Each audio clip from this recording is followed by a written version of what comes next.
Hi, Henley. Welcome to the Make Life Rich Movement podcast. How are you? Hi, I'm so good. Thanks for having me. I am very excited to bring your company and yourself to my audience today. Guys, we are speaking with a travel industry disruptor. Henley created one of the coolest companies to hit the travel industry in quite a long time, and it is called FORA. Now, before we jump into that, I know everyone is obsessed with travel, but please tell me, can you recall the first time that you got the travel bug or took your first trip that felt really monumental and you got the travel feels? So you're gonna laugh because I think there's this assumption since I work in travel that this is like I grew up going to fabulous places around the world. I did not. I grew up on a farm in Virginia. I went on fabulous places like the woods on the back of a horse. So I did not actually grow up in this like super cultured like jet setting around the world. So my actual first memory of a hotel that blew me away would be the Embassy Suites in Raleigh, North Carolina. And it sounds so silly, but actually what I think about so much to this day, whether I'm helping a client with like a very expensive trip or like a younger couple that are sort of splurging on a night somewhere, and they're more in that 4-star lifestyle zone of hotel, is like what I felt like when I walked into an Embassy Suites while visiting my grandparents in North Carolina, and there was like this lobby and it had like palm fronds all over it, and the pastry chef came out from the kitchen and took my sister and me back to bake a cookie with him, and this like experience of feeling really welcome in this world that felt very elevated to me then, and what that sort of emotional connection was to it, that actually travel is that. It doesn't have to be a Four Seasons to be something that is entirely memorable. Then I grew up and I got into the industry and I sort of built this life of travel around it where I have been lucky enough to see the best hotels in the world. But let me tell you, Embassy Suites, Raleigh, North Carolina, it was impactful. I enjoy that story so much. I feel like it's always the most random of things that strike the core enough to where you're like, no, this is good. This is like what I'll do when I'm an adult. I'll get out. I'll be in Raleigh, North Carolina again. I'm gonna come back here every year. Seems But super I love exotic. that. Yes, all the palm trees, the little jungle in the foyer. So I know that you grew up in an attraction area yourself. So tourism is deeply embedded in pretty much what you know about work, entrepreneurship. Can you tell us a little bit about what that life was like for you? And do you think that that is where you got a lot of your attention to detail, just living in a home that never changes because it's an actual museum? That's It's an so cool. actual museum. Yeah. So my mom, who was kind of an entrepreneur in her own way, she was the curator of Ashlon Highland, which is James Monroe, who's the fifth president of the United States. Not one of our most famous presidents, but he was the fifth. And we lived in his home because as the curator of a museum, you do not make a lot of money. And so we lived in 3 rooms that was above the tourist entrance where they came in to start the tours.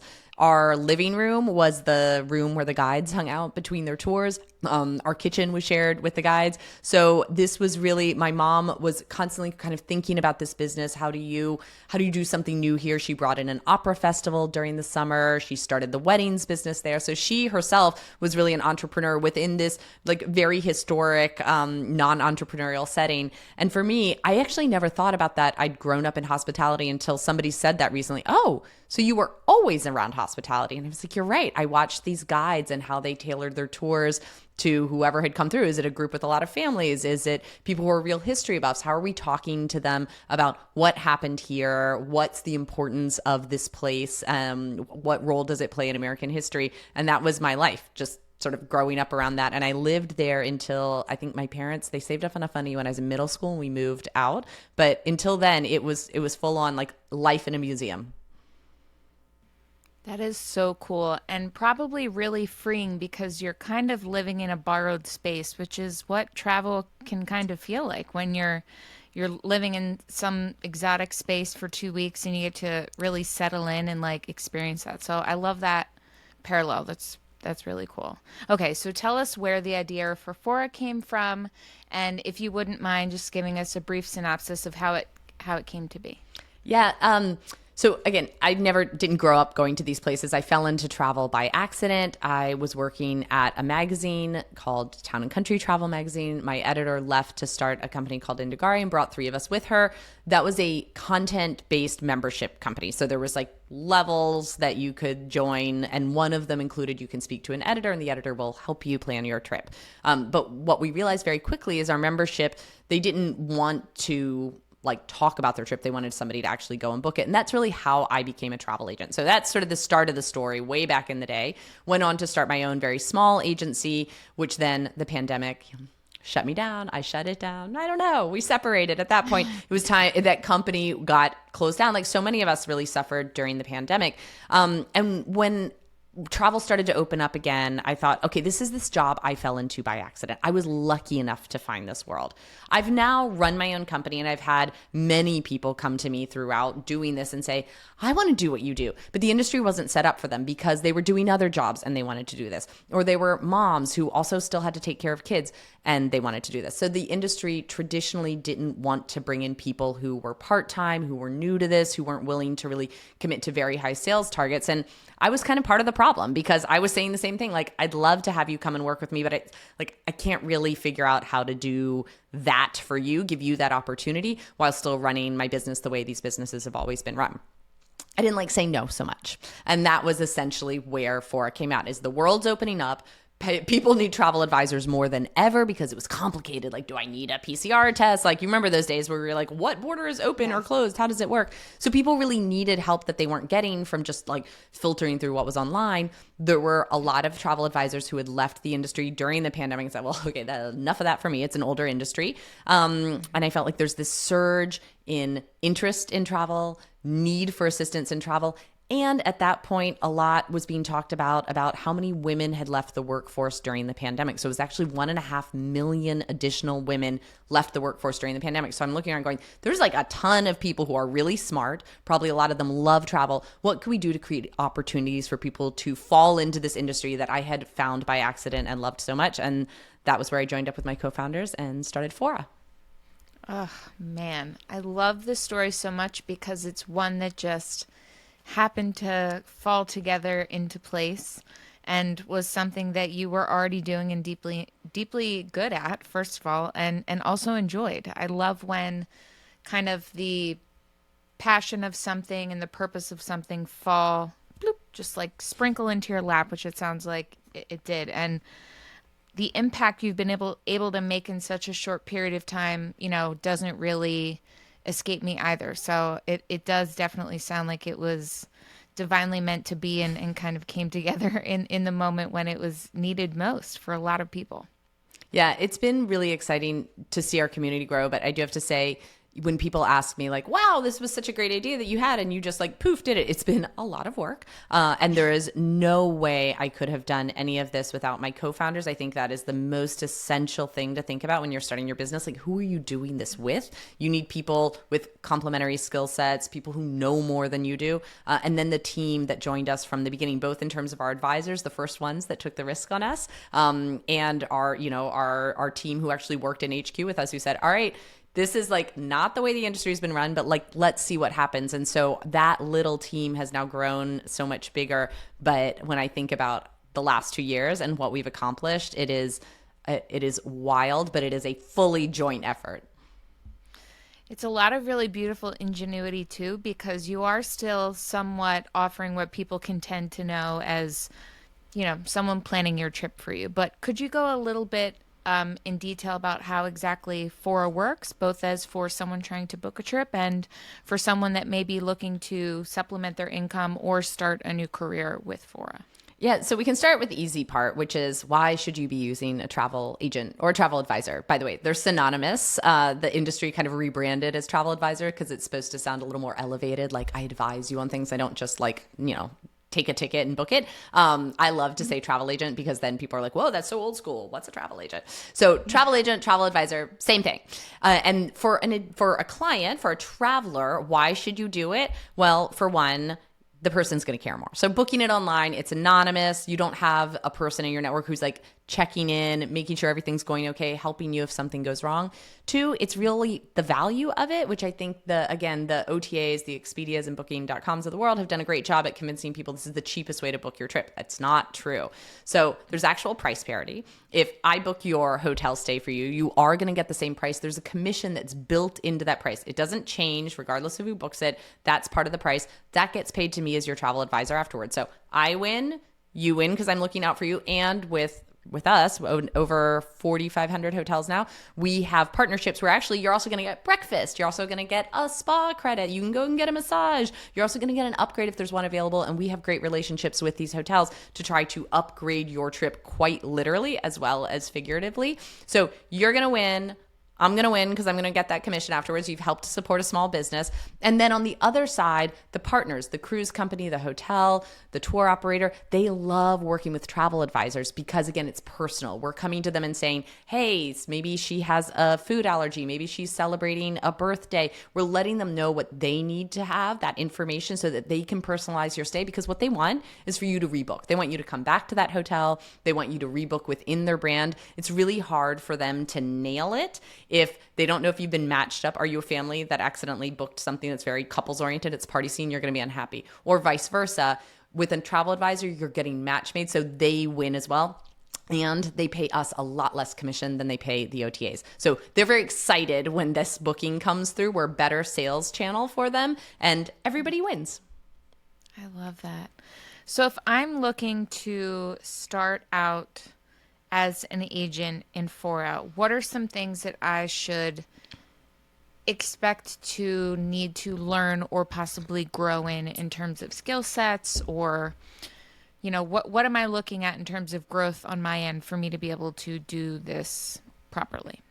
So I'd say there's two things that we really look for when we are screening our applications that come in. And we have a very big wait list because it turns out there's lots of people who are interested in doing this. And we are careful about who we screen and who comes in because we want to build the best workforce of travel advisors out there.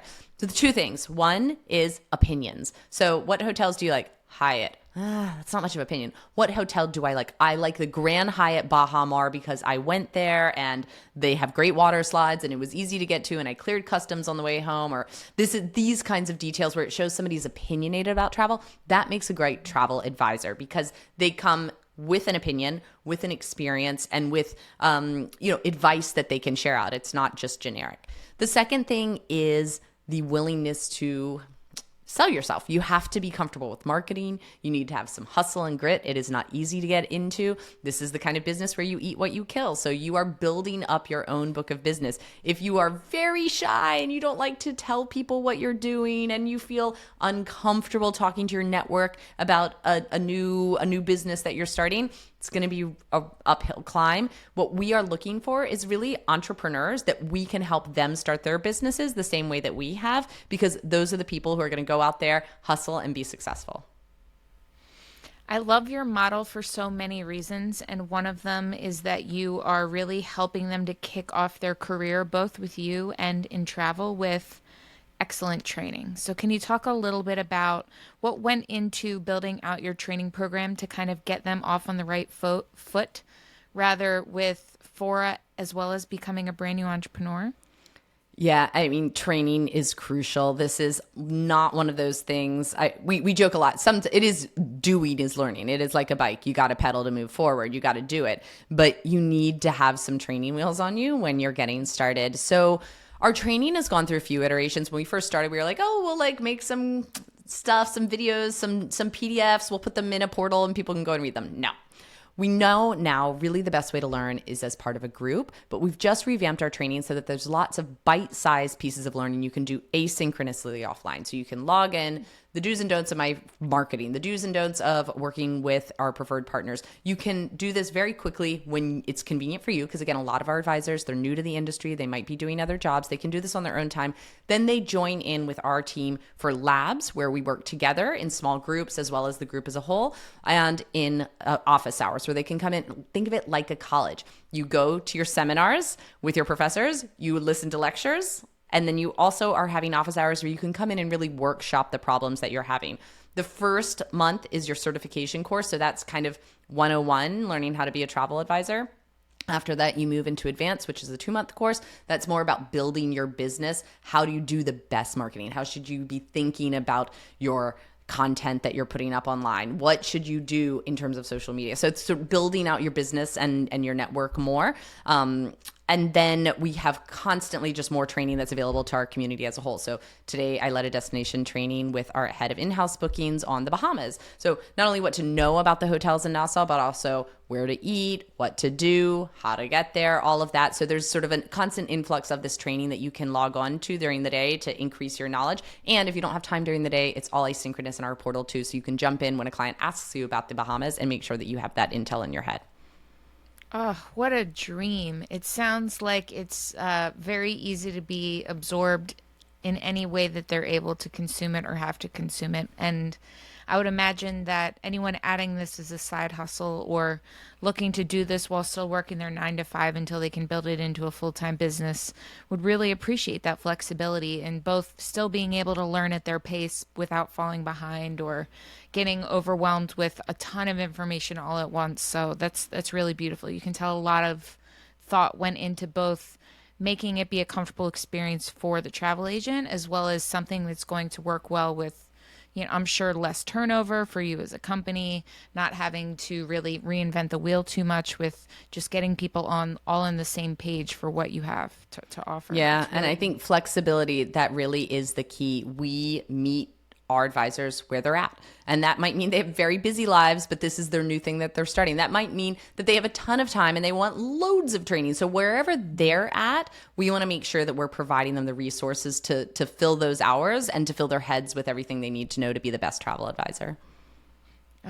And that paired with the mentorship that you're offering. Can you talk a little bit about that? I, for one, love helping someone brand new in the entrepreneurial world for getting all of their things together. And I can imagine it's probably really exciting and really rewarding to be with so many people that are obsessed with travel, are seeing now that there's an avenue for them to actually make money with travel and kind of putting their passion and their purpose all in one spot. So tell us a little bit about what that's been like for you. Yeah, so the mentorship program is about to launch, and we're super excited about this because when I think back to the start, like really the start of this was me saying to people, come and I'll teach you how to be a travel advisor. And that was great. And they got started and they grew. And it's like, I feel like such a proud mom looking at these incredible businesses that they've built. Now they in turn are turning around to the people who are a couple steps behind them and they'll say, okay, I'm going to be working with you to help you get your business up to where I am while we are still here in HQ mentoring the ones at the top and giving them business coaching. So we really see it as a waterfall approach. HQ, our team here, we're working with our top advisors. Our top advisors are then assigned 3 mentees that they're meeting with throughout a year. So it's a year course where they are helping them problem solve, build their book, try to pull them up to that next level. They, in turn, are going down one more level and leading sort of master classes where they're having groups that are assigned to them of the ones behind where they can come on and ask somebody ahead of them. So we're really thinking about this holistically as we're a community. We're growing. How do you make sure that the people who started are still connected to the people who are behind them and vice versa, that the ones that are starting now who don't have that, hey, Henley's around all the time because everything has grown, that they're still accessing that kind of personalized help so that they can get going in their business. And also, I just think it's, the industry, it doesn't have the best reputation in terms of sharp elbows being thrown, people feeling competitive with others. Not with us. We're really serious about this is a place for nice people. We treat our suppliers with respect and we treat each other with respect. And part of that is looking at people who are where you just were and saying, I'm going to help you get where I am now too. So it's really important to us just sort of in the core of our beliefs that this is a community and we should all win together. That's beautiful. And it's really exciting as someone who's definitely learned in a group setting before for things post college. There's something about that camaraderie that really does help the whole endeavor to kind of stick a little bit more. Like you're giving it a lot more of your time and attention because there is that community that's kind of built in that keeps you feeling really almost insulated in like the joy and the excitement of this thing that you're starting. And that's a recipe for success for sure. So that's so fantastic that your travel agents get that environment because Guys, not only is that a very expensive thing to have cooked into a program that you'd have to pay a lot of really good money for, to have someone above you teach you all the tips and tricks and things that got them to where they are at their career, and then to have continuous levels that you can ascend to, in essence, with what you're doing success wise. So that's super cool. I applaud you on that. That's a Thank really you. cool parameter to kind of build into the business. And as far as success goes, what would, let's say someone is starting out as a new travel agent with Fora, what would be a healthy way for them to go about setting sales targets, especially if that's not something they've ever really focused on or done before, but they are interested in taking it serious and they do want to put in a concerted effort? What are we talking about in terms of how are they setting these healthy sales, and what of a average time commitment could they expect to put in work wise? So it is so personalized. And that's one of the things that's a big difference between us and other agencies, is that we don't have sales targets that we require them to have. So it's more, I think, how do you build the business that's right for you? And how and what is right? Because if you have a busy other job, you shouldn't be trying to book $1 million in your first year. That's craziness. You are going to burn out. You're not going to do a good job. So how do you scale in a way that feels appropriate given your time commitment? We tell people you probably need like 10 hours a week to get started on this. Your first goal setting is to try to get to $100,000 in a year of travel. Now, this is the level that we see that if you get to this, and it sounds big, but let me tell you, it's a hell of a lot easier to get from 100 to 300 or 300 to 800 than it is to get that first 100. Once you get going, you keep moving. So that first 100, if you can get there and you build that book is actually just going to start to multiply, and suddenly you're off and running. So it's a big first target that sounds scary, but you can do it. We see it again and again, and then we see people just completely bloom. So the targets that we put out there, we say, this is what you can do if you want to. And if you don't want to, that's okay too. We still value you. So let's say you're like really busy and you're going to sell $50,000 worth of travel. Fine. If you want to sell $5 million worth of travel, we're also going to coach you on how to work with those really high-end clients that are going to be bringing in those kinds of trips. So I think it's tough to say what's the right level of sales target for you, because it really is very dependent on your network, the amount of time that you have free to dedicate to this, and how hard you want to work, because this can be a business where you work very, very hard 7 days a week. It can also be a business where, in our world, we say you can do this in the time that you have, and you're going to adjust your sales targets based on that. But we think everybody's a very valuable part of this community, regardless of where they fall on that spectrum. I love that approach, and it is one that is absolutely giving a grand number of people then the ability to give this a try and see if it's something they enjoy before really feeling too bogged down with requirements or, things that feel burdensome when they're just starting to get used to the idea of it. So that's really smart. It gives a wide array of people the ability to jump in and get their toes wet and see what they think about the whole system. And I think If that inclusivity is, just to highlight that, is really important, because you get a very rich community when you allow people to come in and do it the way that works for them. You get a very sort of same community when you say everybody's got to be able to quit their travel and sell $1 million. And that's a great business for other people, but we're looking to build something that is inclusive and diverse. And so we need to give people the ability to sell on their own terms. I love that. Now, if they're looking to build their network, what would be just a few quick tips that you could give for anyone that does take this direction of building out a network of people that they feel comfortable going to and discussing travel with?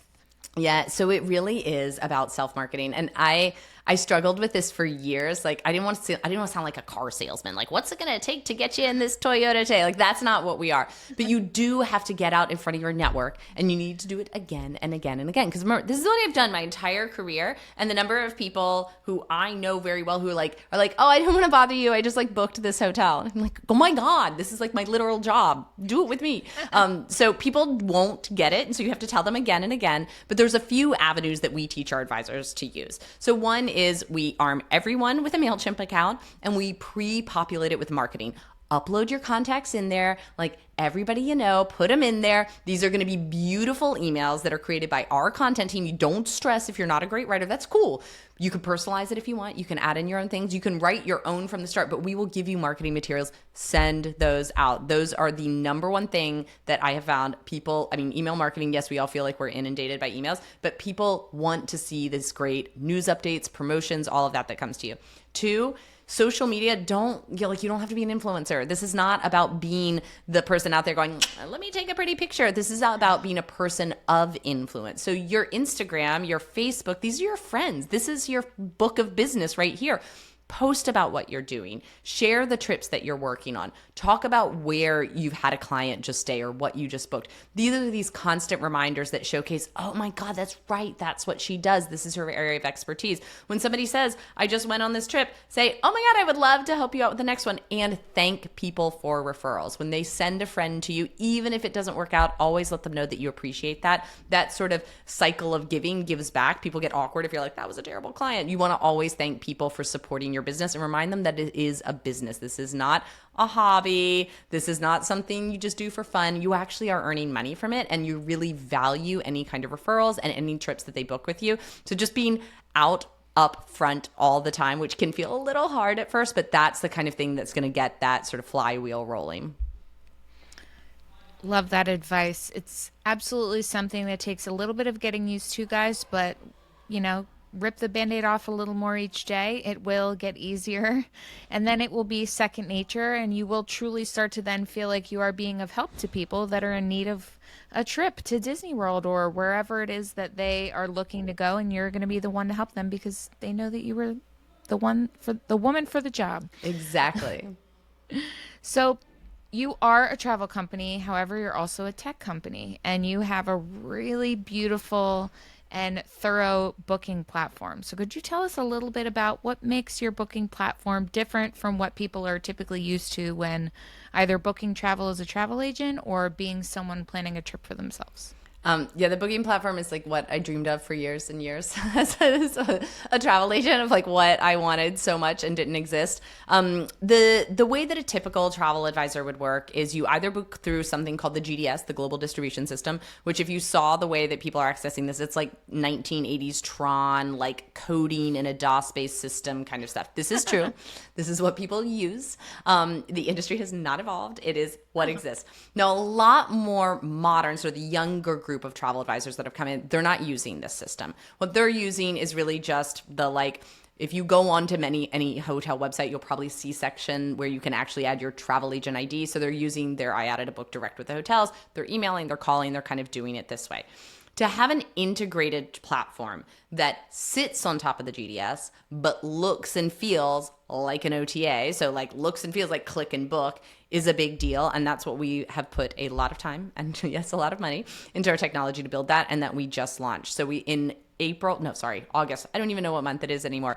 In August, we rolled it out to our small group of testers. And then just a couple of weeks ago, we launched it with our entire community. So now from my phone, when I am running around, chasing my kids, trying to get to a meeting, when a client needs something, I can not only pull up and book with information that I've saved on the platform for their client information, their loyalty numbers, their credit card information, all securely. I can search real-time rates. I can book there, but I can also see data from our platform to help me make that decision of what to recommend to a client. So let's say I don't know New York City very well, and I'm going in and they're saying, okay, my budget is this, and these are my dates. I can actually go in, see all the hotels there, see the preferred partners that we have and what additional amenities I can give. Great, I should let them know that. That's going to be a good thing for that hotel. But I can also see how many FORA travel advisors have booked that hotel and how many times. So if I'm not like super clear on what is the right thing there, but I can see, hang on, this one is a partner, then I see that advisors are booking it all the time and it fits in their price range, this is probably a great option to present to my client.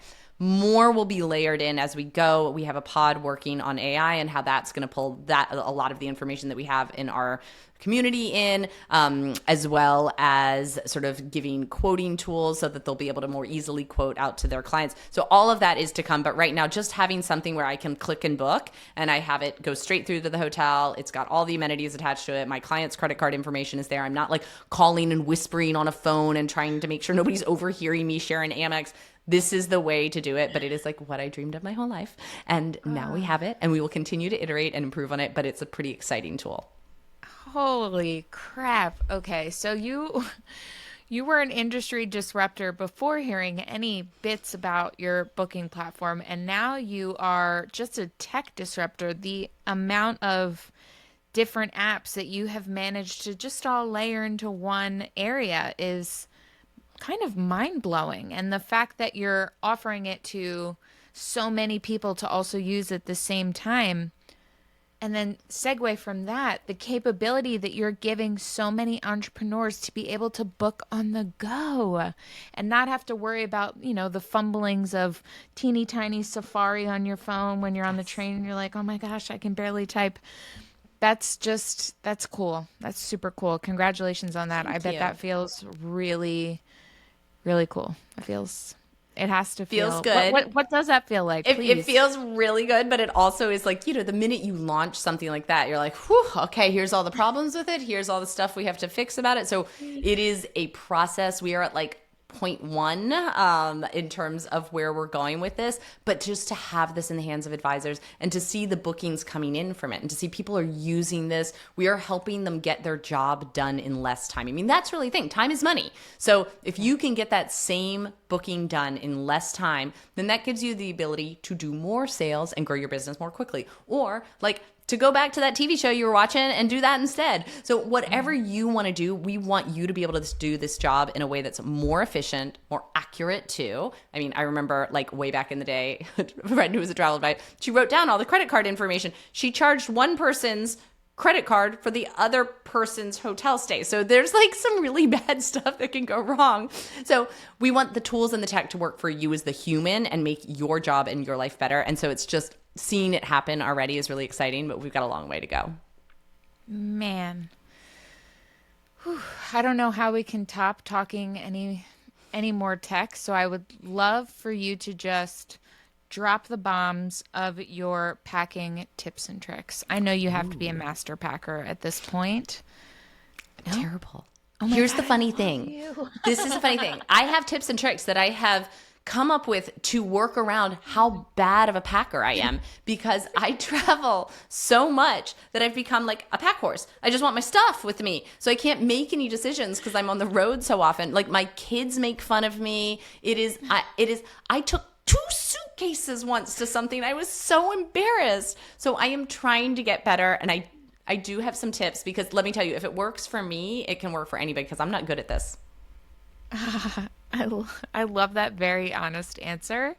And you're worrying about plenty of other things with travel, and your suitcase does not have to be one of them. So that is Well, perfectly fine. though, get compression bags. This is the number one thing. Go on Amazon and buy yourself a set, not the vacuum kind, because I don't even know how that's like one more. Get yourself a set of compression bags, because then if you are a terrible traveler and you're trying to mush in way too many outfits because you just don't know and you're too busy and you can't make decisions, I literally like sit on these bags to squeeze out the air. I zip it up and I put way more clothes in than makes any kind of sense. Compression bags, you need them. The prayer before the flight, you're like, please, bags, just stay. I know. I'm like, stay oh my zipped God, if one of these until we get breaks, to I'll never fit this Yeah. stuff back in. So bad. explode. My goodness. So I would imagine on some of your trips, you do have to work. Do you have any work, play, balancing tips for entrepreneurs that are likely going to be traveling on the road while they are booking travel for others? Yeah, I mean, I think we're working all the time, right? Whether you're a travel advisor, an entrepreneur, really anybody with any kind of career of any importance, like there's no more of this, like I turn off after 5 p.m. We're always working. Airlines with good Wi-Fi, that really means something to me. I do use the time in the air to get as much work done as I can, so that makes a difference. Most airlines have pretty decent Wi-Fi now. I'm kind of surprised when there isn't, but like I worked most of the way home from Heathrow recently. I worked all the way one night to Seattle recently.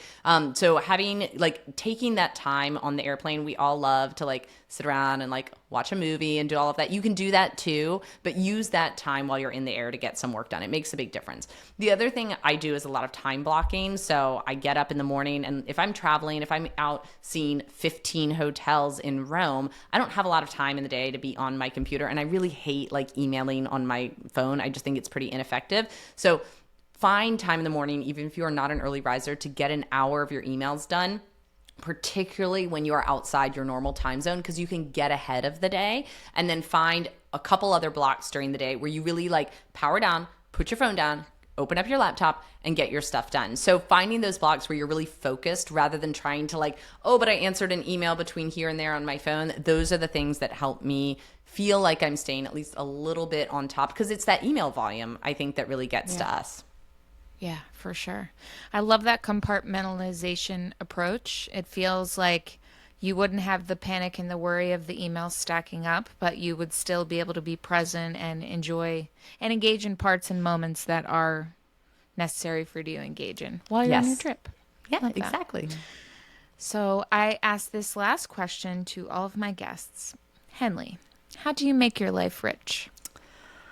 Ooh, it's a tough one. For me, and I know I keep saying community, community, community, but this is like, we are a people powered business. And this is why we're like taking on the OTAs, because yes, we have technology, but we are ultimately a people powered business, and it's powered entirely by relationships. Being a travel agent means you are working with the most interesting people in the world. You have a friend everywhere you land. You know folks that live in every country, that are in every phase of their life, and it is just like the most incredible industry to be in. So like, what makes my life rich is not only like my friends, they are like my family around the world that I get to work with. Like, this is my job. How cool is this? That we all come from different backgrounds, and we all come together to do this one thing where we're creating magical experiences for travelers. Super cool. But then the other side of that is, now I get to bring people into this magic. And that for me is like so rewarding on a daily basis. Yes, it's a lot of work.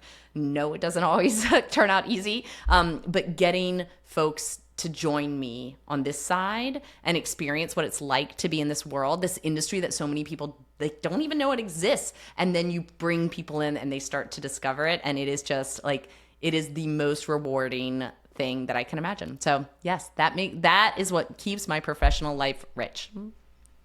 Oh, I love that so much. And it's just such a special opportunity that you are providing so many people with your just accessing the world through the lens of your company and what it means to be a travel agent with Fora. Thank you so much for creating so many opportunities for so many. And thank you for being on the show.